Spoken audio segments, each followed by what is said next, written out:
বন্ধুরা, যারা আমাকে অকর্মার ঢেঁকি মনে করে, এই ভিডিওটা তাদের জন্য।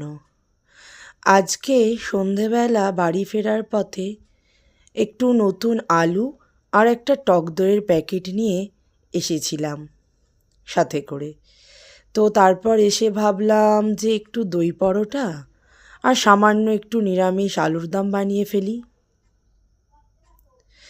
সেটা দিয়ে বেশ আজকে রাতের ডিনারটাও হয়ে যাবে।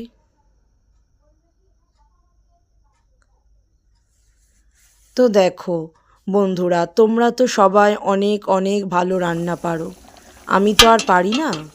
তো আমি যা পারি সামান্য সেটাই করার চেষ্টা করেছি আজকে রাতের জন্য।